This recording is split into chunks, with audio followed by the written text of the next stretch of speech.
संत रामपाल जी महाराज एक ऐसे महान संत जिन्होंने अपनी सतभक्ति, तत्व ज्ञान, करुणा और सेवा के बल पर समाज में नई मिसाल कायम की है। संत रामपाल जी महाराज की अगुवाई में उनके सभी सतलोक आश्रमों से समाज कल्याण के अद्भुत कार्यों ने समाज को सुनहरे भविष्य की एक नई उम्मीद दिखाई है। संत रामपाल जी महाराज से नाम दीक्षा लेने के बाद लाखों लोगों की लाइलाज बीमारियां जैसे कैंसर, एड्स आदि ठीक हुई। संत जी के ज्ञान से प्रेरित होकर उनके अनुयायियों ने लाखों यूनिट रक्तदान किया। संत जी ने लाखों बहन बेटियों का दहेज मुक्त विवाह करवाया।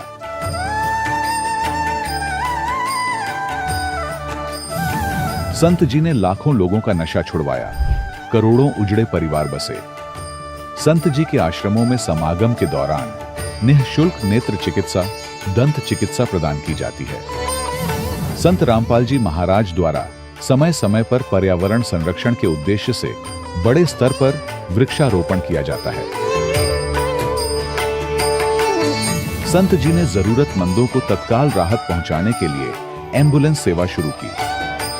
संत जी अपने अनुयायियों को देहदान के लिए प्रेरित करते हैं, जिससे मानवता की सेवा और चिकित्सा क्षेत्र में सुधार हो सके। संत रामपाल जी महाराज के सभी आश्रमों में हर रोज निःशुल्क भंडारा आयोजित किया जाता है, जहां हर वर्ग, हर जाति और हर धर्म के लोग एक साथ बैठकर भोजन करते हैं।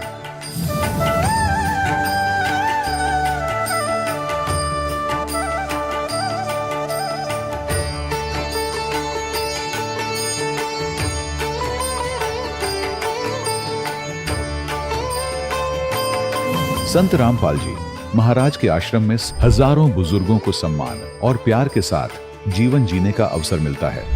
उनके खाने, रहने और स्वास्थ्य की पूरी जिम्मेदारी संत रामपाल जी महाराज उठाते हैं।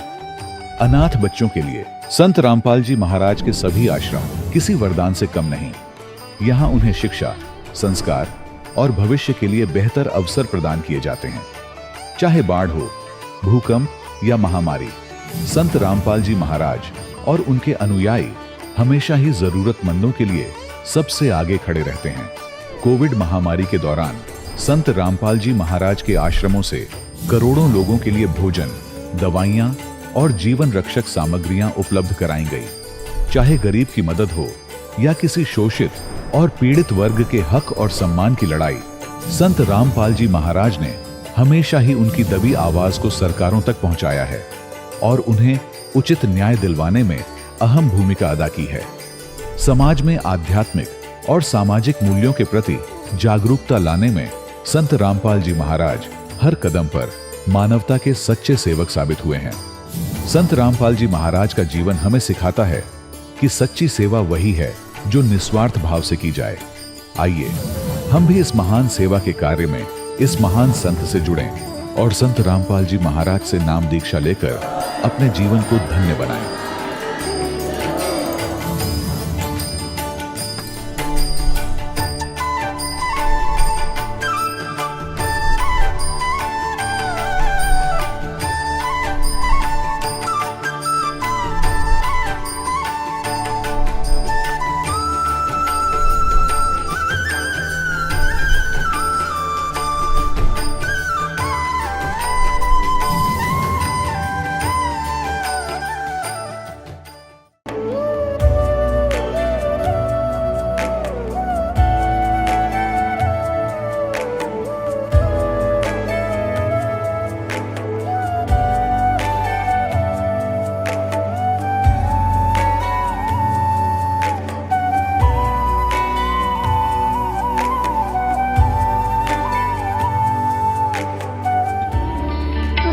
परमात्मा को पाने तथा उसका वास्तविक लाभ प्राप्त करने के लिए पवित्र बाइबल में प्रमाण है कि प्रभु ने मनुष्य को अपना ही स्वरूप बनाया।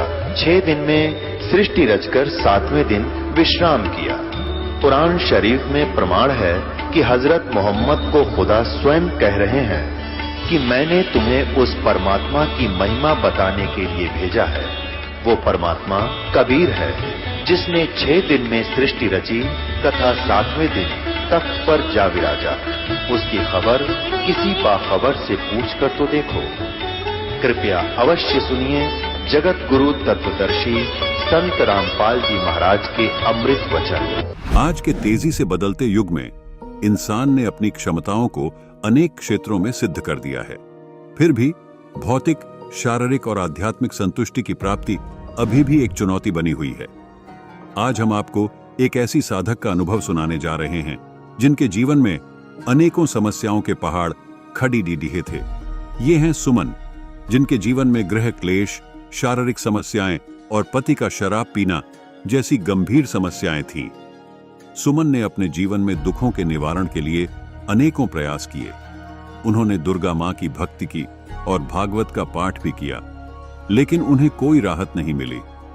उनके दुखों का अंत नहीं हुआ। परेशान होकर सुमन ने ज्योतिषियों की शरण ली, लेकिन उन्होंने भी यह कहकर निराश कर दिया कि उनकी समस्याओं का कोई समाधान नहीं है और यह सब उन्हें अपने इस जीवन में भोगना ही पड़ेगा। इन सभी समस्याओं से हताश निराश सुमन को जब कोई समाधान नजर नहीं आया तो एक दिन उन्हें एक ऐसे संत की शरण मिली जिनसे नाम दीक्षा लेते ही उनके जीवन में चमत्कारिक बदलाव आ गए। संत रामपाल जी महाराज से नाम दीक्षा प्राप्त करने के बाद सुमन के जीवन में वह सभी सुख और संतोष आ गए जिनकी वह हमेशा से आकांक्षी थी। आइए अब सुनते हैं सुमन की आप बीती, उन्हीं की जुबानी। नमस्कार जी। सत साहिब जी। क्या नाम है जी आपका? जी मेरा नाम सुमन जटियान है। बहन जी आप कहाँ से हैं? जी मैं कपाल मोचन, जिला यमुनानगर, हरियाणा से। संत रामपाल जी महाराज की शरण में आप कब आए? जी मैं संत रामपाल जी महाराज की शरण में 9 दिसंबर 2017 को आई। संत रामपाल जी महाराज की शरण में आने से पहले क्या आप कोई भक्ति साधना भी करती थी? संत रामपाल जी महाराज की शरण में आने से पहले मैं देवी देवताओं की भक्ति करती थी और पितृ पूजा करना, सोमवार के व्रत रखना, देवी की मतलब दुर्गा की पूजा करना या फिर श्याम जी के जैसे एकादशी के व्रत रखना, ये सब पूजाएं करती थी। इन सभी भक्ति करने से मेरे को कोई लाभ नहीं हुआ। हमारे घर में बहुत ज़्यादा क्लेश रहता था। शादी के बाद जैसे मेरे हस्बैंड ड्रिंक करते थे, वो लड़ाई झगड़े करते थे। उन दिनों मैं व्रत भी रखती थी। कई बार तो ऐसा होता था जैसे मैंने व्रत रखा है, शाम को जैसे मैंने पूजा करनी है, उसी टाइम जैसे ये ड्रिंक करके आए हैं, लड़ाई झगड़े होते थे, बहुत क्लेश होते थे, मतलब कोई सुख नहीं था उस टाइम। बहन जी संत रामपाल जी महाराज की शरण में आने का क्या कारण बना, कैसे आना हुआ? सर संत रामपाल जी महाराज की शरण में मैं ऐसी आई कि 2014 में अगस्त में यमुनानगर में डाइट कॉलेज में जैसे मेरा एज ए प्रोजेक्ट के अंडर एक मास्टर ट्रेनर में नंबर पड़ा, तो उस टाइम वहाँ पे एक मैडम रहते थे, तो वो भी मेरी तरह इतने जिज्ञासु थे कि परमात्मा जैसे एक कहते हैं, कौन है, कैसे हैं। वो भी बताते थे कि मैं भी व्रत रखती हूँ। वो भी मेरी तरह मतलब आन उपासनाएँ करते थे, देवी दुर्गा की पूजा करना या मतलब दूसरे देवताओं को मानना। उन दौरान मतलब भागवत पढ़ रही थी। जैसे मेरे फ़ोन में डिजिटल में मैंने भागवत की हुई थी। मेरे को पंजाबी आती थी, संस्कृत नहीं आती थी, तो मेरी जिज्ञासा बहुत थी कि ऐसा इसमें क्या है, हर कोई पढ़ता है। तो उन दिनों वो मैडम भी ऐसे ही पढ़ रहे थे। मेरे को अभी भी याद है कि जब यहाँ पे कुरुक्षेत्रा में गीता जयंती में मेरे को एक मैडम आते थे हमारे साइकोलॉजी के, उन्होंने हमें एक किताब दी जिनका नाम था गहरी नज़र गीता में। तो वो कहते हैं कि गीता जयंती पे कुछ लोग मतलब ये पुस्तकें लेके मतलब बता रहे थे कि ये पढ़नी चाहिए। तो मैंने सोचा कि आप भागवत पढ़ते हो तो आप लोगों के लिए ले आऊँ। सभी ने अपने डोर में रख दी। तो मेरे को इतनी जिज्ञासा थी कि मैं फ़ोन से छोड़ के मैंने सोचा कि फ़ोन में दिक्कत पड़ती है तो मैं इसको पढूं। जब मैंने उनको पढ़ा तो मैंने उन मैडम को बताया जो मेरे साथ क्लर्क है वहाँ पे। तो वो कहते हैं मैडम नहीं ऐसे सुना मैंने इनके बारे में। मैंने कहा आप ज्ञान पढ़ो ना, पहले ये देखो कि इसमें कितने अच्छे तरीके से एक्सप्लेन किया है कि मैं जो डिजिटल में पढ़ती मेरे को समझ नहीं आती थी, अभी अच्छे से समझ आ रही है। तो ऐसे ही वो मेरे साथ समझने लगे। ऐसे ही पढ़ते पढ़ते हमारे अंदर जिज्ञासा हुई कि ये तो बहुत अच्छे संत हैं, समाज में इतना सुधार कर रहे हैं और मतलब पूर्ण तरीके से की भक्ति इन्होंने बताई है। तो मैंने उनको मैडम को कहा कि आप पता करो कि नाम दीक्षा कैसे ले सकते हैं इनसे। 1 साल ऐसे ही सर बीत चुका था। तो दूसरी जो गीता जयंती आई उस पर वो मैडम और उनके हस्बैंड वहाँ गीता जयंती पे उन भक्तों से ही उन्होंने पूछा कि नाम दीक्षा कैसे ले सकते हैं। तो हमने नाम दीक्षा के बारे में पता किया तो हमने 9 दिसंबर 2017 को नाम दीक्षा प्राप्त की संत रामपाल जी महाराज से। बहन जी हमने सुना है कि श्रद्धालुओं को संत रामपाल जी महाराज से नाम दीक्षा लेने के बाद बहुत सारे लाभ प्राप्त होते हैं, तो क्या आपको भी लाभ प्राप्त हुए? सर संत रामपाल जी महाराज से नाम दीक्षा लेने के बाद सबसे जो मुख्य लाभ, जो जैसे लोग भटकते रहते हैं कि परमात्मा कौन है, हमें एक मोक्ष का मार्ग मिला है जिसमें जन्म मरण से हम बच सकते हैं कि बार बार हमें 84 में नहीं पढ़ना पड़ेगा। हमें आज पता चला कि हम जो ये दुख भोग रहे हैं हमारे पीछे के जो प्रारब्ध हैं उनकी वजह से ये है। लेकिन सारे गुरु कहते हैं कि ये प्रारब्ध आपको भोगना पड़ेगा। सिर्फ संत रामपाल जी महाराज जी ये कहते हैं कि सद्भक्ति अगर आप करते हो, उस पूर्ण परमात्मा की भक्ति आप करते हो, तो आपको ये भोगने नहीं पड़ेंगे। तो सबसे मुख्य लाभ तो ये है कि मुझे मोक्ष का ये मार्ग मिला। दूसरा लाभ सर जी ये हुआ कि जैसे ही मैंने नाम दीक्षा दिसंबर 17 में ली थी, 2-3 महीने के बाद मैंने कुछ भक्तों से बात की। मेरे को पता चला कि भक्तों के कैंसर तक के रोग ठीक हो जाते हैं। तो मेरे को एक भगवती ने कहा कि आप भी एक बार अपनी अरदास लगा के देखो। भगत जी सर जी मेरे यूट्रस में रसोली थी, तो मैंने परमात्मा सदगुरु रामपाल जी महाराज से अरदास लगाई कि परमात्मा आप तो सब कुछ कर सकते हो, जो लोग कैंसर की बीमारी से जूझ रहे हैं उनकी बीमारी आपने ठीक कर दिया, तो मेरी तो ये जो रसोली है कि आप ठीक कर दो, ताकि मैं दूसरे भक्तों को कह सकूं। मैं लोगों को इतने दृढ़ विश्वास से 3-4 महीने के बाद ही कहना शुरू कर दिया था कि इतने लाभ देते हैं। मैं भक्तों की सुनती थी, लेकिन कि मेरे साथ होगी तो मैं दूसरों को कह सकती हूँ कि मेरे साथ ये चीज़ हुई है। तो आप यकीन नहीं करो कि 1 महीने के अंदर मेरे को अपने आप ही महसूस होने लगा कि आपको कोई बीमारी नहीं है। जो सिम्टम्स मेरे को होते थे, जैसे बार महीने में दिक्कत होना, तो वो सारे बंद हो गए। और जैसे ही मैंने अल्ट्रासाउंड दोबारा से, एक यमुनानगर में गाबा हॉस्पिटल है, उनसे ही मैंने 1 साल पहले अल्ट्रासाउंड कराया था, तो उन्होंने रसोली बताई थी मेरे को। 1 महीने बाद जैसे ही मैंने टेस्ट कराया, उन्हीं से ही मैंने टेस्ट कराने के बाद पता चला कि आपके यूट्रस में रसोली नहीं है। तो दूसरा फ़ायदा मेरे को ये हुआ कि मेरे यूट्रस में जो रसोली थी वो ठीक हो गई, परमात्मा संत रामपाल जी महाराज की दया से। और इसके बाद जो मेन जिस वजह से घर में क्लेश रहता था, परेशानी होती थी, हम कहीं भी बैठ नहीं सकते थे, उठ नहीं सकते थे। सर जी जैसे मेरे हस्बैंड ड्रिंक करते थे तो वो लड़ाई झगड़ा करते, हमें ये लगता था कि किसी संगति में पड़े हुए हैं इस वजह से ये करते हैं। लेकिन जैसे ही जैसे पंडितों से ये ज्योतिष से दिखाते थे कि वो कहते थे कि इनके बीच में इतनी वो हो जाएगी कि उनकी जो शादी है वो टूट सकती है, उनका तलाक भी हो सकता है। उन्होंने यहाँ तक कह दिया था कि इनकी आपस में बनेगी नहीं। और जब मेरे हस्बैंड ड्रिंक करते तो ये कहते थे कि इसको ले जाओ, इनके घर छोड़ाओ, मैं इसको नहीं रखूँगा। तो तलाक तक की नौबत हमारे घर में आई थी, जो संत रामपाल जी महाराज की वजह से आज मैं उसी घर में हूँ, बिल्कुल शांति से हूँ। और सर जी मेरे और मेरे हस्बैंड की नाम दीक्षा लेने के बाद हमने एक दिन, मेरी जो सास है वो राधा स्वामी डेरा ब्यास, उन्होंने नाम दीक्षा ली हुई थी। वो हर संडे को सत्संग में जाते थे, पूजा करते थे। कई साल उन्होंने ये नाम भी रखा, लेकिन उनको कोई भी फायदा नहीं था। उनका बीपी बढ़ता था, उनके घुटनों में दर्द रहता था, परेशान रहते थे। ऐसे ही परेशानी को देख के हम भी परेशान रहते थे कि ये सारा दिन परेशान है, बीमार रहते हैं, दवाइयों का इतना खर्च होता था। तो मेरे हस्बैंड ने एक बार उनको ये कहा कि आप हमारे साथ हमारे सत्संग में चला करो, एक बार आप सत्संग सुनो, ज्ञान समझो कि आप जहाँ जाते हो वहाँ से आपको आराम नहीं लगेगा। तो सर जी हमारे जो सास हैं वो एक बार हमारे साथ सत्संग में गए, उन्होंने ज्ञान सुना, फिर हम उनको दोबारा अपने साथ सत्संग में ले गए। ऐसे ही उन्होंने 2-3 बार सत्संग सुनने के बाद उन्होंने कहा कि मेरे को नाम दीक्षा दिलवा दो, ये ज्ञान बहुत सही है कि मैं अब तक जो साधना कर रही थी या जो फिर नाम जपती थी वो सही नहीं था। संत रामपाल जी महाराज से उन्होंने जब नाम दीक्षा ली, उनको बहुत फ़ायदे हुए। उनका बीपी अब नॉर्मल आता है, कंट्रोल में रहता है, संत रामपाल जी महाराज की दया से बिल्कुल ठीक है। बहन जी आप एक एजुकेटेड पर्सन हैं और आप एक टीचर भी हैं, तो जो दर्शक आज आपको देख रहे हैं आप उन्हें क्या संदेश देना चाहेंगी? सर मैं उनको ये संदेश देना चाहूँगी कि पहले लोग अनपढ़ थे, पढ़े लिखे नहीं थे। पंडित लोग जो पढ़ के अपने ग्रंथ में से बता देते थे या फिर मुल्ला काजी जो बता देते थे, लोग उस पर विश्वास कर लेते थे। लेकिन आज सारा समाज पढ़ा लिखा है, युवा वर्ग आज शिक्षित है, वो खुद अपने ग्रंथों को देखे, जांचे, परखे, उसमें ये बताएं कि जो संत रामपाल जी महाराज अपने सत्संग के द्वारा जो ज्ञान लोगों को प्रदान कर रहे हैं वो अपने उस ग्रंथ में उसका मिलान करें और उस ज्ञान को समझें।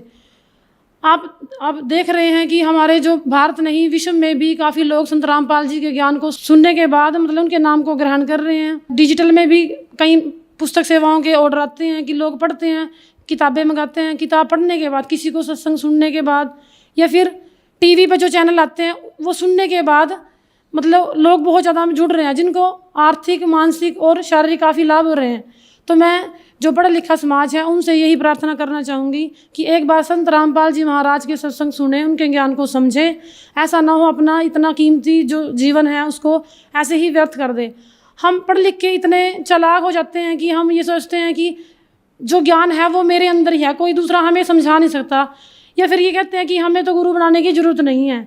जब हम पढ़ते थे हमें थोड़ा ये लगता था कि गुरु बनाना कोई ज़रूरी नहीं है, लेकिन जब इंसान पे दुख आते हैं, तकलीफ आती है, तो वो परमात्मा की तरफ देखता है। परमात्मा को मिलाने का काम गुरु करता है। और इस संसार में इस समय खुद कबीर साहिब परमेश्वर संत रामपाल जी महाराज के चोले में आए हुए हैं, तो आप उनसे नाम दीक्षा लें और अपना सद्भक्ति मार्ग लेकर कल्याण करवाएं। संत रामपाल जी महाराज से नाम उपदेश कैसे ले सकते हैं? संत रामपाल जी महाराज से नाम दीक्षा लेने के लिए चैनल पे उनका सत्संग चलता है, उसके नीचे एक पीले रंग की पट्टी आती है जिसपे हर डिस्ट्रिक्ट के फ़ोन नंबर्स लिखे होते हैं। आप अपने ज़िले के हिसाब से वहाँ कॉन्टैक्ट करके नाम दीक्षा प्राप्त कर सकते हैं। धन्यवाद जी। धन्यवाद। अब जगत गुरु तत्वदर्शी संत रामपाल जी महाराज जी के सत्संग के माध्यम से उस अद्वितीय आध्यात्मिक ज्ञान के बारे में जानते हैं जिसके माध्यम से आप भी प्राप्त कर सकते हैं ऐसे आध्यात्मिक, मानसिक और भौतिक सुख जो अभी तक आपने सिर्फ मीराबाई, ध्रुव, प्रहलाद जैसे कुछ ही भक्तों की जीवन कथा में सुने होंगे। अब सुनिए तत्वदर्शी संत के संग शास्त्र अनुकूल भक्ति सत्संग, ऐसा अद्वितीय आध्यात्मिक ज्ञान जिसका है सर्वधर्मों के पवित्र शास्त्रों में प्रमाण। ये तो बता दिया वेदों ने, और चारों वेदों में इसका रह रहकर प्रकरण है, बहुत कोई प्रसंग है इसके। अब इसमें विशेष कंसेप्ट क्लियर है, इसलिए एक ही दिखाते हैं, समय आने पर फिर और दिखाया करेंगे। अब वो सूक्ष्म वेद में लिखा है उस परमेश्वर ने जो लीला की थी आज से 600 वर्ष पहले, और उस समय क्या हुआ था ये देखिएगा। ये सूक्ष्म वेद है, इसमें दिखाते हैं आपको कि जब परमात्मा शिशु रूप धारण करके कमल के फूल पर लहर तारा नामक तालाब में प्रकट हुए, वहाँ पर एक अष्टानंद नाम के ऋषि साक्षी हैं इस बात के कि कोई ऊपर से तेज का गोला आया और उसने देखा ऊपर वो नहा धोकर सुबह सुबह वक्त से उस तालाब पर एकांत स्थान पर प्राकृतिक शांति के अंदर बैठकर अपना साधना करने की चेष्टा कर रहा था। एकदम आकाश से एक प्रकाश का गोला सा आया, उसने देखा, ध्यान से आंखें बंद होगी। जैसे सूर्य की तरफ हम देखते हैं, देख नहीं सकते, आंखें बंद होती हैं, फिर भी उसमें सूर्य का जो आकार है वो दिखाई देता रहता रहकर ऐसा अंदर हमारे फीड हो जाता है प्रतिबिंब। महर्षि अष्टानंद जी जो रामानंद जी के शिष्य थे, उसने जो उधर देखा वो सहन नहीं कर सका उस तेज को। आंखें बंद हुई तो उसमें क्या देखा है कि नवजात शिशु बालक का रूप दिखाई दे रहा, ऊपर से आ रहा है। दोबारा देखता है, आंखें खोलकर क्या देखा कि वो प्रकाश एक कोने में लहर तारा तालाब में उसी में सिमट जाता है। वो उठकर चला जाता, अपने गुरु जी से प्रश्न करता है कि भगवान मैंने ऐसे ऐसे देखा। तो रामानंद जी कहते हैं कि बेटा ये कोई अवतार गण आते हैं ऊपर से, तब ये तारा सा टूटा करता है। कोई ऊपर से अवतार आए हैं और यहाँ किसी कोई देव आया होगा, किसी माँ से गर्भ लेगा और यहाँ अपनी लीला करेगा। तो इनको तो इतना ही पता है कि इनके भगवान माँ से जन्म लेते हैं, और वो स्वयंभू परमात्मा है। स्वयंभू, उसका कोई जन्म दात करने वाला नहीं, स्वयंभू स्वयं प्रगट है, स्वयं ही वो प्रगट है, कोई इसका जन्मदाता नहीं है। उधर से नीरू नीमा नाम के दो दंपति थे जुलाहे, वो स्नान करने के लिए वहाँ जाया करते थे। वो पहले ब्राह्मण थे, मुसलमानों ने उनको ज़बरदस्ती मुसलमान बना दिया था। वो भले ही मुसलमान बन गए थे लेकिन वो अपने आत्मा से भगवान शंकर को नहीं निकाल पाए थे, उन्हीं की अंदर से उसी की आराधना करते रहे। उस दिन भी उन्होंने यही कहा कि हे भगवान शिव जी, क्या हमारे लिए, उसकी पत्नी ने कहा, क्या आपकी दासी के लिए आपके घर पे बच्चों की कमी पड़ गई, हमें भी एक खिलौना दे देते, हमारा भी जीवनाधार बन जाता। ऐसे करते हुए लहर तारा तालाब पर पहुँचे। वहाँ क्या देखा, नवजात शिशु कमल के फूल पर पाया, घर ले आए। 25 दिन के हो गए, ना जल पीवे ना दूध पीवे, और फले फूले ऐसे जैसे किलो दूध पीता हो बच्चा डेली, और स्वस्थ इतने। अब उसकी जो मुँह बोली माता नीमा बहुत दुखी होगी, बहुत बुरी तरह रोने लगी। हे भगवान शिव जी, आपने या तो सुनना नहीं था या तो ये देना नहीं था, अब दे कर ले रहे हो भगवान। अब मैं नहीं जीऊँगी इस बालक बिना, ना जाने इस बच्चे ने मेरे पर क्या जादू कर दिया, मैं इसके बिना जीवित नहीं रह सकती। 25 दिन हो गए, कुछ खाया नहीं, अब ये मरेगा साथ मरूंगी मैं, पक्का इरादा। तब परमात्मा ने प्रेरणा की, शिव भगवान को क्रय करावे साइया मन में लहर उठा। शिव जी एक साधु रूप बनाकर वहाँ प्रकट हो गए, क्योंकि वो शिव जी को याद करके रो रही थी। तो पूछा, माई क्या बात है, क्यों रो रही है? सारी कथा बताई, सारी कहानी बताई कि एक दिन हृदय से पुकार की थी, 60 वर्ष की आयु होगी, संतान नहीं थी। एक दिन प्रार्थना की थी अपने शिव भगवान से, उन्होंने हमारी सुनी। एक लहर तारा तालाब के ऊपर कमल के फूल पर ये बालक दे दिया। अब ये बच्चा कुछ खा पी नहीं रहा है, 25 दिन का हो गया महात्मा जी। अब ये मरने वाला है, गेल मैं मरूंगी, इसके साथ मरूंगी, दरिया में डूब के, ये मेरा अटल इरादा है। तब उसने कहा, माई देखा तेरे बच्चे को, कहाँ है? वो लाई उठा के माई ने सोचा महाराज के चरणों में डाल देती हूँ। जो ही उसने चरणों में डालना चाहा, परमात्मा आकाश में उड़ गए और शिव जी के सिर के पैर लला करके यहाँ ऐसे आकाश में हवा में स्थिर हो गए। तब शिव जी ने ऐसे किया, शिव जी के हाथों में आ गए। फिर परमात्मा बोले कि इनको कहो एक कंवारी गाय ले आवें और उसके ऊपर आप हाथ रख दियो महात्मा जी, वह दूध दिया करेगी, वह दूध पीऊंगा मैं। 7 बार बोले बच्चे, 7 बार चर्चा करी विष्णु परमात्मा ने शिव जी से। और वो देख रही, नीमा भी, नीरू भी आ गया। नीमा देख रही है, वो ये सोच रही है कि इस महात्मा में इसी करामात है, मेरा बेटा आकाश में उड़ा दिया, इसी महात्मा में ये करामात है। यूँ बोल रहा है बच्चा 25 दिन का। अब कहते हैं जगत का पेखना पेखा, धनी का नाम ना लेखा। वो सारी करामात उस साधु की मान रही है। जैसा भी आदेश था, शंकर भगवान ने कहा कि नीरू जा एक कुंवारी गाय ले और कोरा बर्तन ला, कुमार के साफ छोटा सा, वो ले आया। भगवान शिव जी ने उस पर कमर पर हाथ मार दिया। लंबे लंबे सतन हो गए, दूध अपने आप सर्वित हो गया, थनों में से निकलना धार बंद की। वो साफ पात्र जो लाए थे कुमार के घर से, वो नीचे रख दिया, पात्र भरते ही बंद हो गया। तब परमात्मा को दूध पिला गया, गट गट पी गए। अब ये लीला भगवान करता है, वेद बताते हैं और करी भगवान के इतिहास बताता, उनकी लीला बताते हैं कि उन्होंने ऐसा किया। तो परमात्मा कौन फिर? वेद बताते हैं कि वो कुंवारी गायों का दूध पीता है। और पिया किसने? कृष्ण तो लागड़ गाँव रखा करता, 200 400 ये थे, इन्होंने पिया, कुंवारी गाय का पिया। इनकी जीवनी में लिखा हुआ ये दिखाते हैं आप। ये है कबीर सागर, ये परमात्मा की लीला लिखी है इसके अंदर।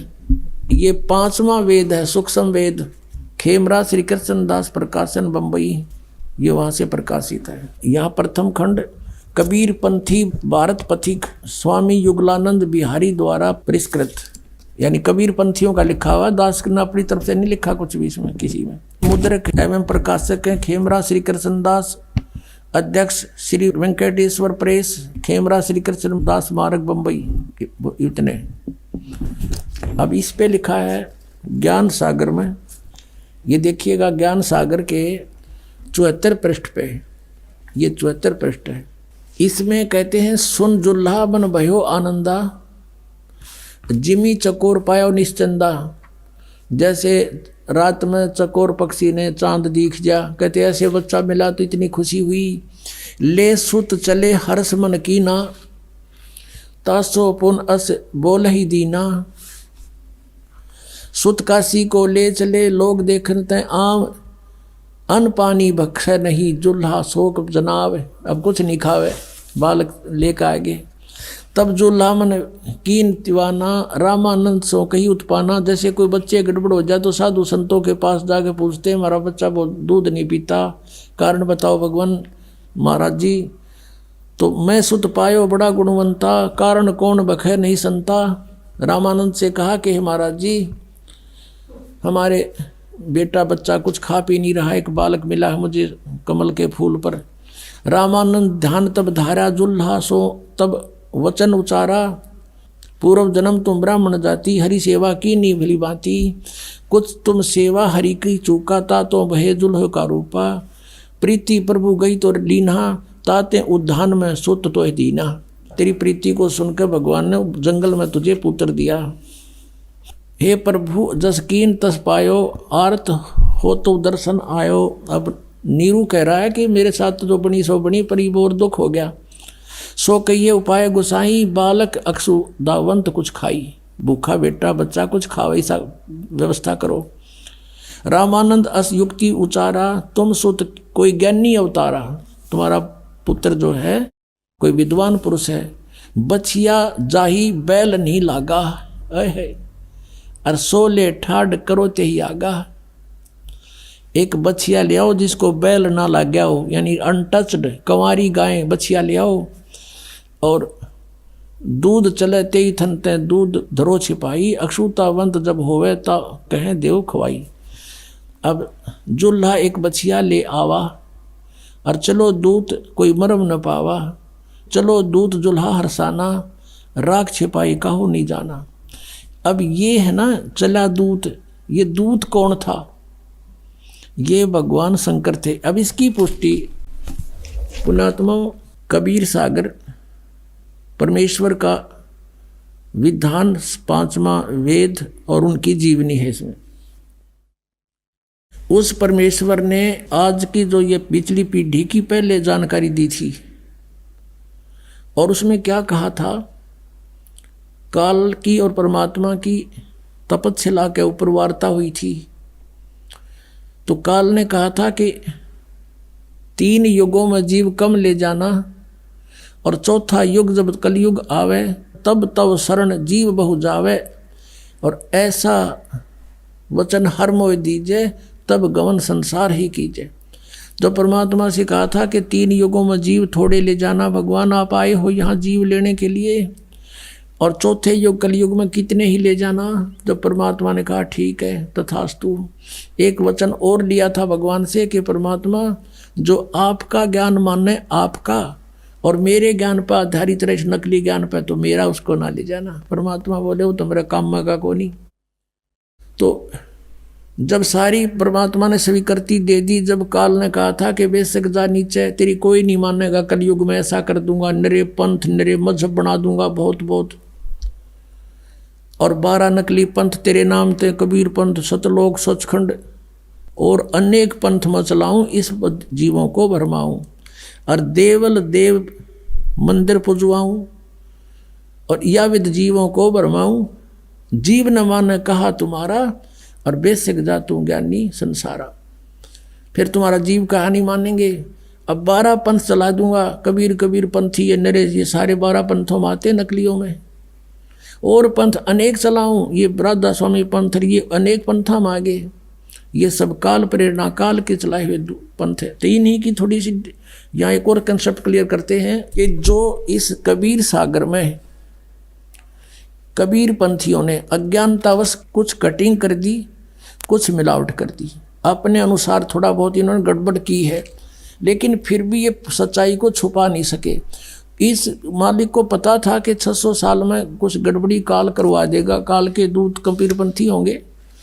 फिर उसकी पूर्ति के लिए कहा था उसी समय कि जो 12वां पंथ होगा ना गरीबदास जी वाला, उसमें मेरी उसके द्वारा, क्योंकि पंथ चलेगा परमात्मा का, जैसे पंथ चले थे वो तो चले थे उनके खास पुण्यात्मा थे, लेकिन उसमें आगे फिर काल के दूत घुसते चले गए।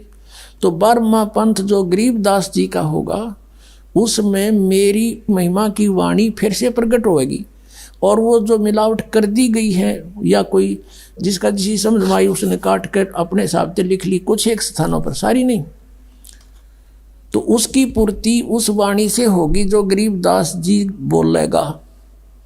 और वो ऐसा ही है। पहले ये दिखाते हैं कि 12 पंथ कौन कौन से हैं। अब देखिएगा ये वही कबीर सागर है।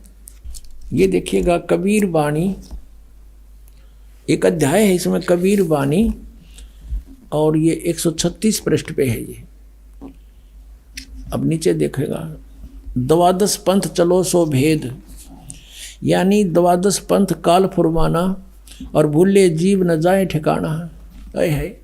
इन 12 पंथों में काल का फुरमान, काल का आदेश, उसका ज्ञान भरा रहेगा। और इन 12 पंथों में जो नाम ले रखा है कबीर पंथों में, ये कभी ठिकाने नहीं जा सकते। ताते आगम कह हम राखा, वन समारा चूड़ामणि शाखा। यहाँ ठीक लिखा कि वंश हमारा चूड़ामणि शाखा, प्रथम जग में जागू बरमावे, और दूसरा सुरत गोपाल, तीसरा मूल निरंजन, चौथा टकसार पंथ, पांचवा बीजक पंथ, और छठा ये सतनामी पंथ, और सातवां ये जीवा पंथ, ये राम कबीर पंथ। इस तरह के 12 पंथ। अब यहाँ इन्होंने थोड़ी गड़बड़ कर दी, इन्होंने यहाँ चूड़ामणि लगा दिया, यहाँ चूड़ामणि को वंश से बाहर कर दिया। प्रथम ये लिखना था, ये प्रथम वंश है, ये प्रथम वंश चूड़ामणि और आगे शाखा। अब इसका यहाँ भेद चलेगा, ये है कबीर चरित्र बोध, और इसके ये 1870 पृष्ठ पे है, 1870 पे। यहाँ देखिएगा, कबीर साहब के पंथों का वृंतांत नंबर 1 है नारायण दास का पंथ।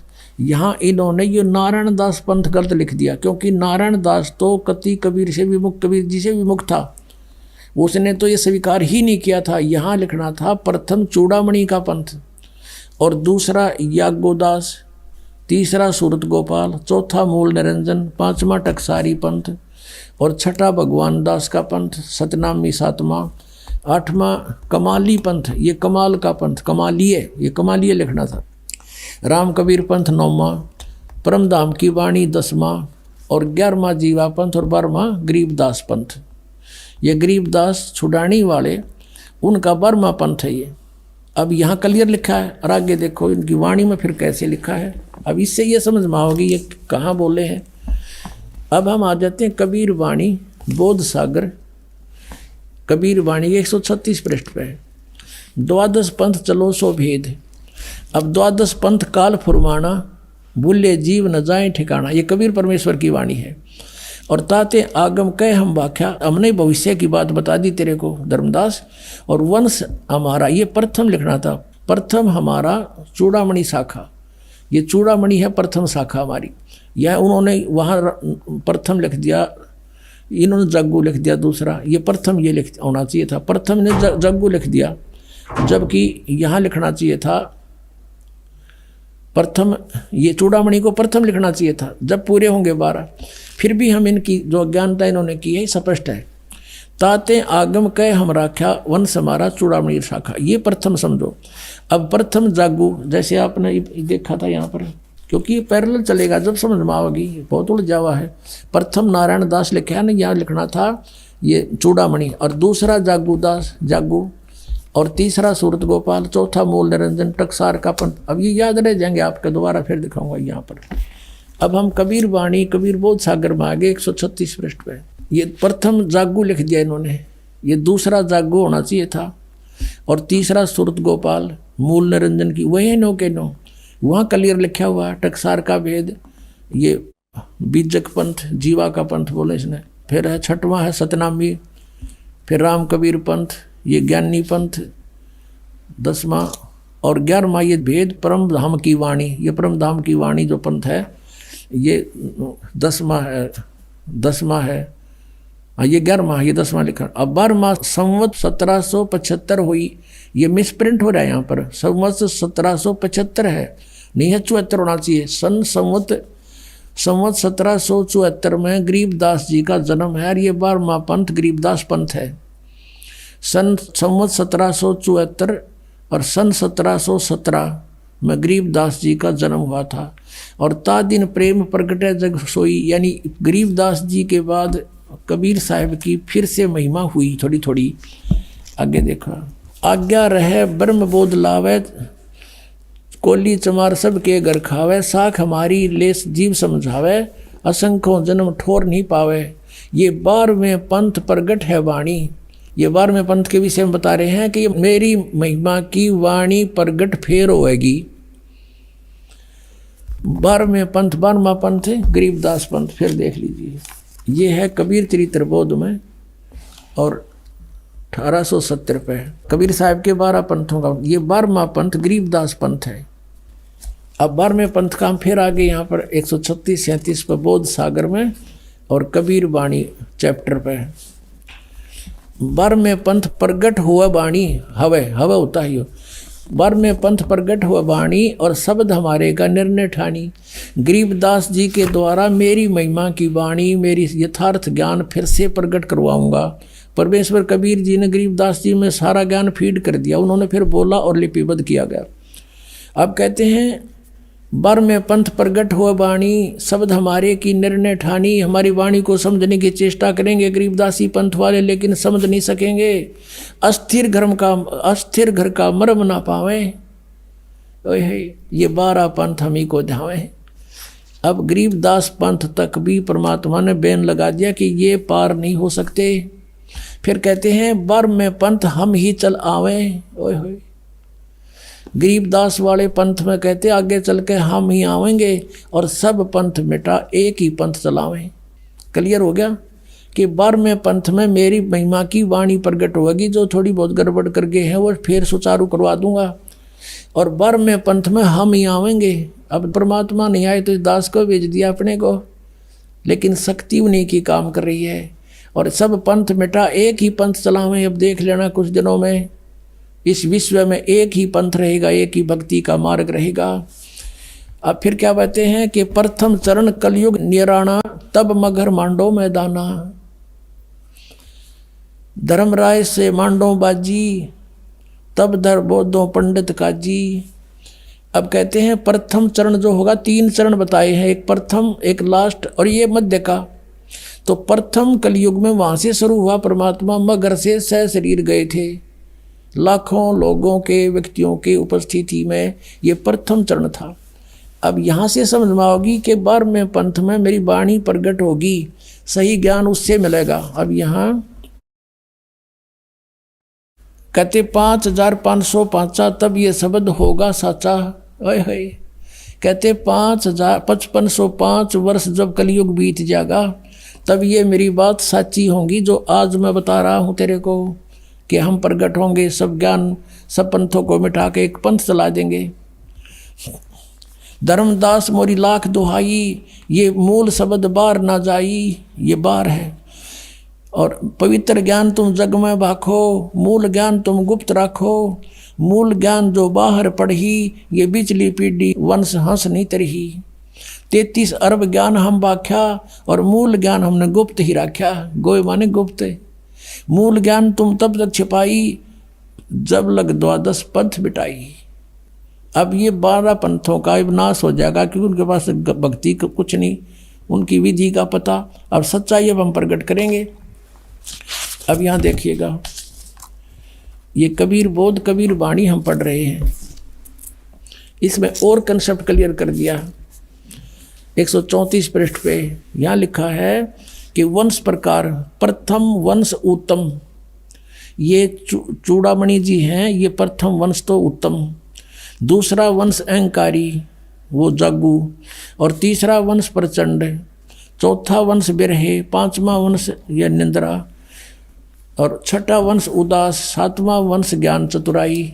और 8वां वंश 12 पंथ विरोध। 9वां पंथ वंश पूजा। और 10वें वंश प्रकाश। 11वें वंश प्रगट पसारा। और 12वें वंश हवे प्रगट उजियारा। 12वें में गरीबदास जी 12वां पंथ हो गए। इनके द्वारा मेरी वाणी का 12वें वंश प्रगट हुए उजियारा। मेरी वाणी का यानी मेरी महिमा फिर से कुछ उजागर होएगी। और 13वें वंश मिटे सकल अंधियारा। ये दास ही 13वां वंश है उस परम पिता का। कहते हैं सारा अंधेरा मिट जाएगा, ईसा ज्ञान देगा, वो सब तरह से सेट कर देगा। 13वें वंश मिटे सकल अंधियारा। एती दगा काल की समाई, तत्बिंदु की टेक रह जाई। ये काल का इतनी दगा होगी, फिर भी तत्व ज्ञान कहीं ना कहीं सदगतों में छुपा ही रह जाएगा। अब आपको जिसलिए सारा कुछ प्रकरण दिया है, जैसे आप जी ने ऋग्वेद मंडल नंबर 9 सूक्त नंबर 1 मंत्र 8-9 में स्पष्ट देख लिया कि उस परमेश्वर को उग्र गतियां प्रेरणा करती हैं, और वो परमात्मा एक सुंदर शरीर को प्राप्त होता है, भासमान शरीर को। और उसके 3 प्रकार का शरीर होता है। और जब उन 3 प्रकार के शरीरों में जो लीला करता है उनमें से एक में शिशु रूप धारण करके आता है, तब कुंवारी गाय से दूध पीता है। अब जैसा कबीर सागर में लिखा था तो वहाँ इसमें करेक्शन करने वालों ने उन्होंने सोचा कि रामानंद से ही जोड़ दिया कि उसने न्यू बता दी तुम कुंवारी गाय का दूध पिएगा, और आगे लिखा वो दूध, वो फिर दूध चला गया, वो दूध का प्रकरण काट दिया इन्होंने। फिर भी मालिक की दया से वो 2 पंक्ति रहेगी। अब गरीबदास जी ने वो निर्णय किया है क्या, अब पढ़ के सुनाते हैं आपको। अब परमात्मा ने जो बताया कि मेरी वाणी प्रकट होएगी 12वें पंथ में, गरीबदास वाले पंथ में, लेकिन गरीबदास जी की वाणी को भी गरीबदास के पंथ वाले और उससे पहले वाले कोई नहीं समझ सकेगा। ये मेरी वाणी का निर्णय करने की चेष्टा करेंगे पर इनको ज्ञान नहीं होगा, और ये 12 पंथ हम ही को जावे, अस्थिर घर का मरम नहीं पावे, असंग जन्म ये ठोर नहीं पावे। अब इस दास के साथ क्या हुआ कि हम छुड़ानी जाते थे जहाँ गरीबदास, आदरणीय गरीबदास साहिब जी का जन्म हुआ था, जहाँ परमात्मा कबीर देव जी उनको जंगल में आकर मिले थे। हमारे पूज्य गुरुदेव जी वहाँ जाते थे, एक लिंक जोड़ना था, पहले लिखा हुआ था, इसलिए गुरु जी के सतलोक जाने के बाद हमारा वहाँ पर बहुत विरोध हो गया, क्योंकि हम सच्चाई बतावें, वो अनुवाद गलत करें गरीबदास जी की वाणी का, तो हमारा उनका पार नहीं पड़ी, हमने अलग से आश्रम सेट करना पड़ा।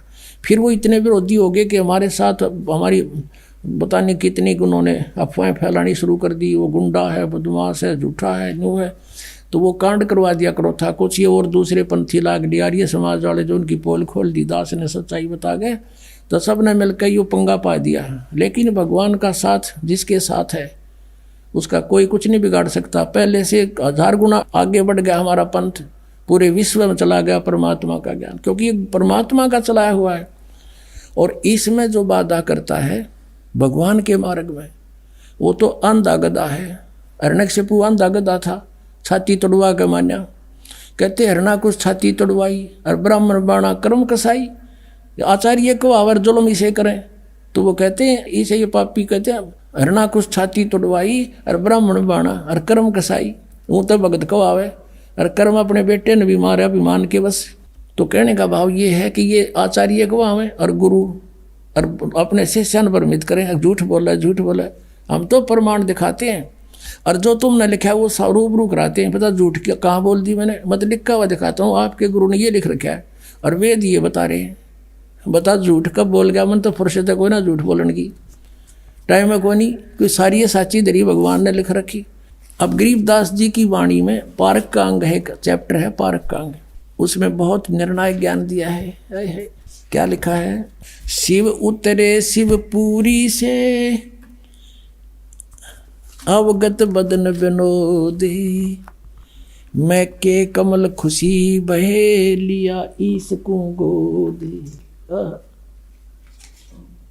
अब क्या बताते हैं, शिव उतरे शिवपुरी से अवगत बदन विनोद, और महक के कमल खुशी बहे और लिया ईस को गोद, नजर नजर से मिल गई किया ईस प्रणाम। अब गरीबदास जी ने पूर्ति की है, जो वो दूध आ गया, दूध चला गया, फिर खुश हुआ, यो बकवाद करा कि कुछ मिलावट और कुछ कटिंग पटिंग करके उन्होंने सोचा कि ऐसा कौन हो गया, ये हो गया। अरे सच्चाई ये थी जो गरीबदास जी ने बताया, जैसे आदरणीय तुलसीदास साहिब जी ने श्री रामचंद्र जी की रामायण लाखों वर्ष पहले जो घटना घटी थी, अब कलयुग में एज इट इज लिख दी चौपाइयों के माध्यम से, और सबको मान्य है वो, क्योंकि एक दिव्य दृष्टि रेंज होती है। उस तुलसीदास की रेंज खुल गई थी, वह दिव्य दृष्टि खुल गई थी, और पीछे की जो चलचित्र की तरह सामने आ जाती सब घटनाएं, वो तुलसीदास जी ने लिख दी थी, और वो सही है। अभी आपने सुने संत रामपाल जी महाराज के मंगल प्रवचन।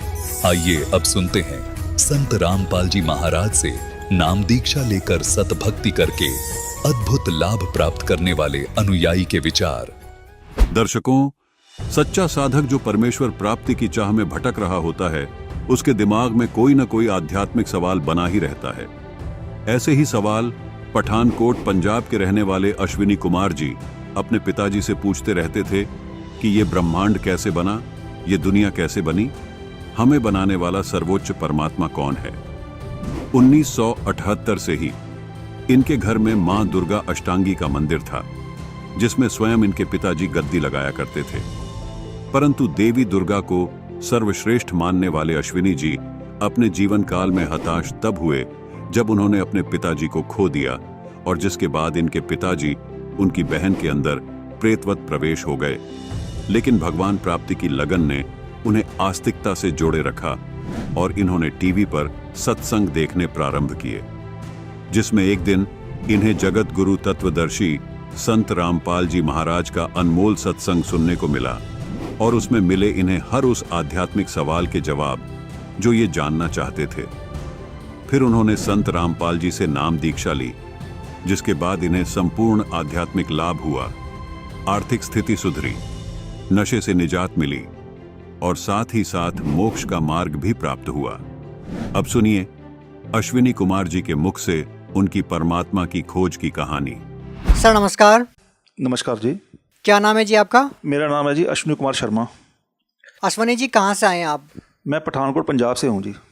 सर आपसे जानना चाहेंगे, संत रामपाल जी महाराज जी से नाम दीक्षा लेने से पहले आप क्या भक्ति साधना करते थे? ऐसे है कि ये मैं बात यहाँ से शुरू करता हूँ कि हमारे घर एक मंदिर है फूलों वाली माता का, और वो मंदिर जो है दुर्गा का मंदिर है, शेरावाली का। उस मंदिर में मेरे पिताजी सन 78 से वहाँ पर वो पूजा पाठ करते थे, उस मंदिर को संभालते थे।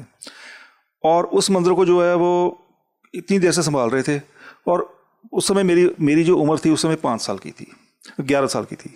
जब मैं उनसे क्वेश्चन करता था कि बेटा ये आप बताइए कि ये दुनिया और ये ब्रह्मांड कैसे बने हैं, उनको इस बारे में जो नॉलेज थी जो आम सबको थी। पर मेरे बात ये जो है सन 78 की बात है। उसके बाद क्या हुआ, वो मंदिर जो हमारा बना है वो एक चमत्कार के अनुसार हमें वो मेरे पिताजी जो है वो बहुत क्रिटिकल बीमारी में थे, वो ठीक हुए थे। तो उस समय हमारा यही था कि भी जो शेरावाली है, जो माता रानी है, इससे बढ़कर कोई भी दुनिया में इनसे बढ़कर नहीं है। चाहे ब्रह्मा विष्णु महेश है, चाहे कोई देवी देवता है, सारे इनके अंडर ही हैं। और जो दुनिया बनाने वाली जो है ये दुर्गा ही है, और इसके सिवाय कोई नहीं है।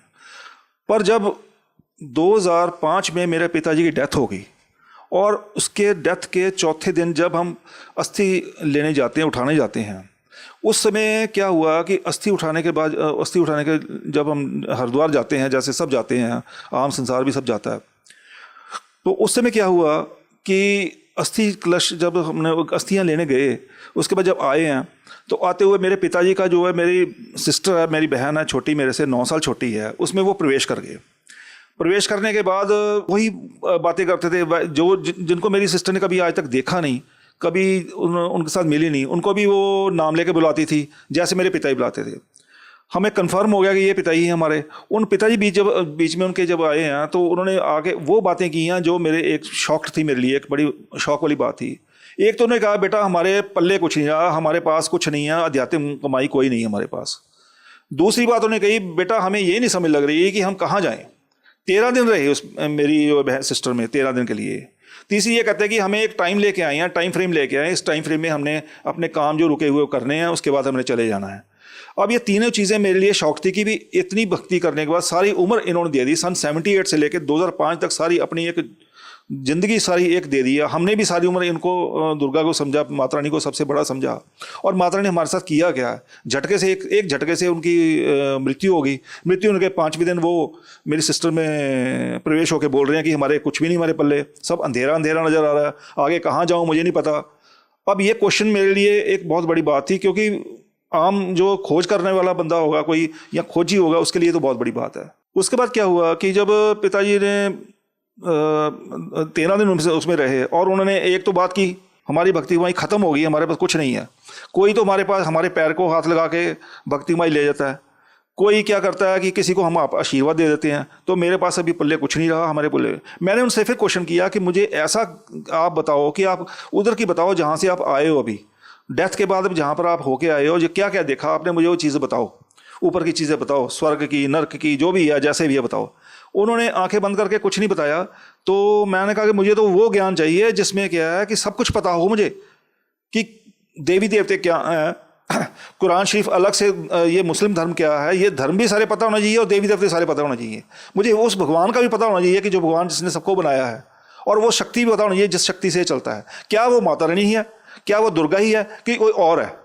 पर इस चीज़ का जो है वो अब नहीं पता लगा, क्योंकि उनको इस चीज़ का नहीं, वो बता नहीं पाए। उन्होंने क्या किया, मुझे अपना नाम उपदेश दे दिया कि ये नाम उपदेश ले लो, ये नाम उपदेश लेके आप भक्ति करो और इस भक्ति के कारण फिर आपको पता लग जाएगा, सारा कुछ पता लग जाएगा। पर मुझे उससे कोई लाभ नहीं हुआ।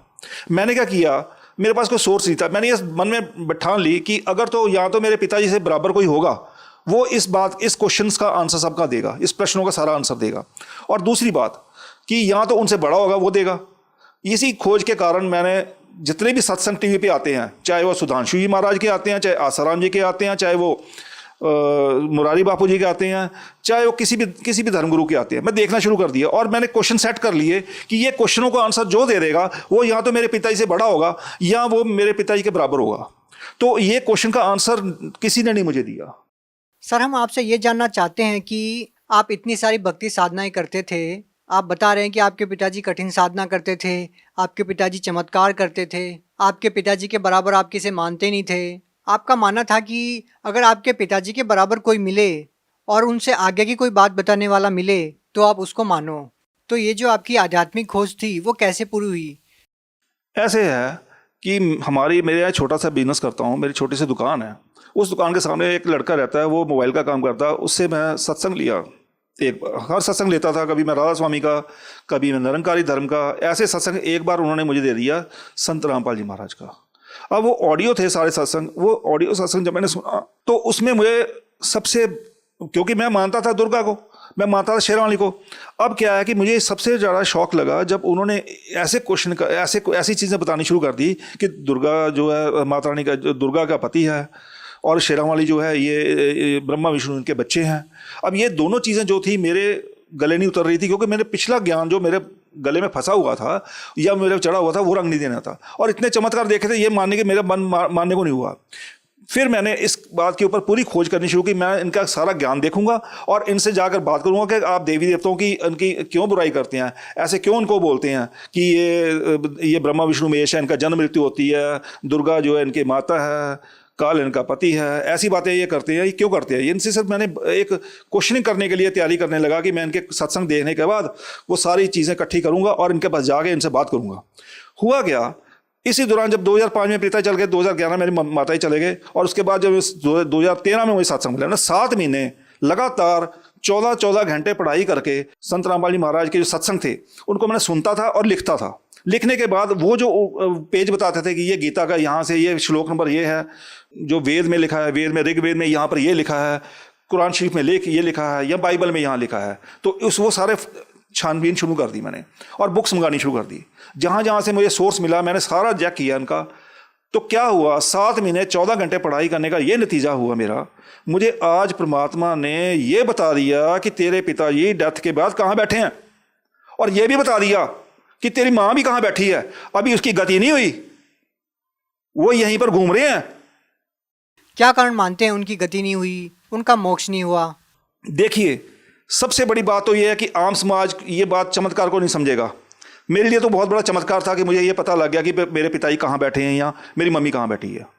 पर अगर कोई आदमी, अगर कोई भी व्यक्ति अगर इसके अध्यात्म ज्ञान को ध्यान से सुनेगा और समझेगा और समझने की कोशिश करेगा तो उसको पता लग जाएगा कि वो कहाँ बैठा है, किसकी पूजा कर रहा है, किसकी करनी चाहिए, किसकी नहीं करनी चाहिए। हमें दुर्गा की पूजा भी करनी है, हमें किसी शिव जी की पूजा करनी है, किसी उसके एक मंत्र है, उसको बुलाने का एक तरीका है, और वो अपने आप लाभ देंगे। पर ये है कि जो पूर्ण परमात्मा है, या पूर्ण परमात्मा जैसे संत रामपाल जी धरती पर एक अवतार लेके आए हुए हैं, उनकी भक्ति जो है वही, उसी साधना से सब कुछ मिलेगा।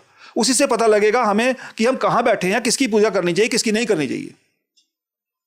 सर, संत रामपाल जी महाराज जी से नाम दीक्षा लेने के बाद आपको क्या लाभ मिले? सबसे पहले ये है कि मैंने 2014 में नामदान लिया इनसे। 2015 में 7 महीने लगातार 14 घंटे पढ़ाई करने के बाद जब मैंने नामदान लिया तो उस समय मेरे ऊपर जो मेरी कोई ऐसे कमेटियाँ डाली होती थी पैसे रुपए की, वो सारी कमेटियाँ मेरी मर गई। कहने का मतलब कि मैं 10 लाख के रुपए के नीचे आ गया। जो मेरे पास पूंजी सारे उम्र की इकट्ठी हुई थी वो भी मैंने उसको एक पकड़ा दी ब्याज लेने के कारण। मुझे पता नहीं था कि ब्याज लेना बुरी बात है या ये जो है ऐसा नहीं करना चाहिए, वो सारी दे दी। वो मेरे सारे पैसे खत्म हो गए। अब जो लोग जिनके पैसे मैंने लगवाए थे उस कमेटियों में उस ब्याज के तौर पे। वो मुझे जानते थे, मेरे थ्रू लगे थे, तो ये है कि वो मैंने देने थे उनके। अब कहाँ से देता, काम मेरा है नहीं था, कारोबार मेरा है नहीं था। मैंने फिर बंदी छोड़ परमात्मा संत रामपाल जी के ऊपर कहा, मैंने मन में कहा कि हे परमात्मा बंदी छोड़, अब मेरी कोई और बाजू पकड़ने वाला नहीं है, कोई भी देवी देवता ये वो कोई नहीं है, आप मेरे लिए भगवान समान हो, अब परमात्मा ही हो, आप प्लीज़ मुझे इस समस्या से उबारो। उन्होंने मुझे आर्थिक लाभ इतना बड़ा दिया कि जहाँ पर मेरी 2,000 रुपया 3,000 रुपया एक दिन की सेल होती थी, वहाँ पर मेरी सेल एक दिन में उन्होंने 43,000 46,000 सेल करनी शुरू कर दी। वो सेल एक महीने में मुझे सारे मेरे एक महीने में कितने मेरे कर्जे उतरने शुरू हो गए, लोगों के पैसे देने शुरू कर दिए।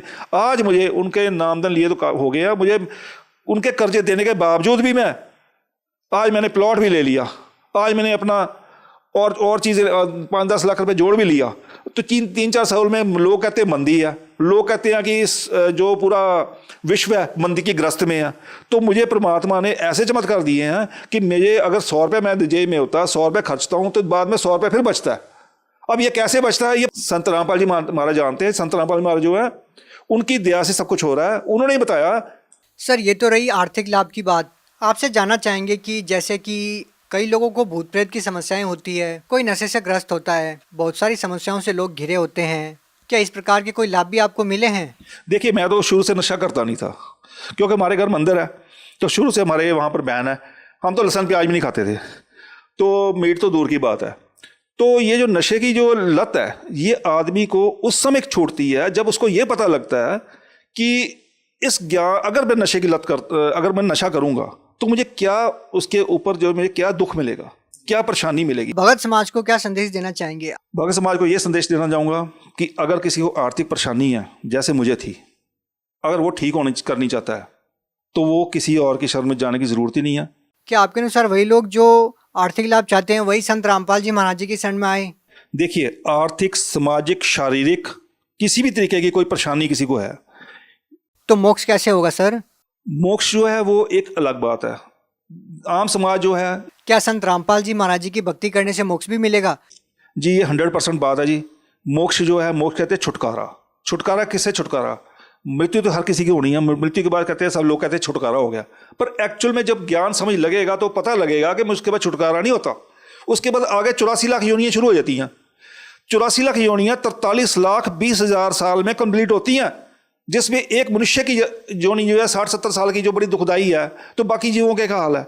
तो उस मोक्ष से छुटकारा डालने के लिए संत रामपाल जी महाराज जो हैं अपना एक सेट ऑफ मंत्र है उनके, वो देते हैं। जैसे हमने प्रथम मंत्र में मिलता है, फिर सतनाम मंत्र मिलता है, फिर सारना मिलता है, ये 3 अलग अलग मंत्र मिलते हैं। उस मंत्र से छुटकारा होगा, क्योंकि जो हमारे वेद है ये वो भी यही बता रहे हैं कि संत रामपाल जी जो कह रहे हैं और जो वेद हमारे कह रहे हैं वो सब मेल खा रहे हैं पर कि इन्हीं मंत्रों से छुटकारा और कोई तरीका नहीं है। अब हम किसी को हम जय माता बोल देंगे, वो एक सिर्फ वो नाम नहीं किसी का, वो छुटकारे का मंत्र नहीं है।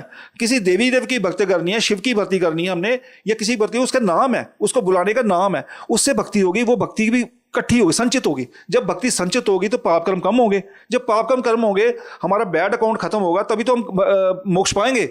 बैड अकाउंट खत्म ही नहीं होगा तो कैसे मोक्ष पाया जाएगा। तो लास्ट में आप भगत समाज को क्या कहना चाहेंगे? मैं समाज से हाथ जोड़ के बेनती करता हूं कि इनसे नामदान किसी ने लेना है तो लो, नहीं लेना तो मत लो, पर एक बार इनका जो ज्ञान है वो सुनो, वो देखो। यूट्यूब के ऊपर आप देखिए, सर्च करिए, संत रामपाल जी महाराज के ज्ञान को सर्च करिए, देखिए उसमें क्या क्या कह रहे हैं। वो देखने का कोई बुराई नहीं है, सुनने में कोई बुराई नहीं है। देखने और सुनने के बाद क्या कि आप खुद ही फैसला करेंगे कि हम कहाँ बैठे हैं, और इसके बाद आप ये क्लियर कर हो जाएगा। आप उसके बाद रह नहीं पाओगे कि संत रामपाल जी का नाम मैंने नहीं लेना। उसके बाद फिर नामदान लेके आप अपना उद्धार करोगे, और आने वाले जो 84 लाख योनियां हैं जिसमें जाने के बाद आदमी जानने का जीव बहुत दुखदाई होता है, उससे छुटकारा मिल जाएगा। बहुत बहुत धन्यवाद।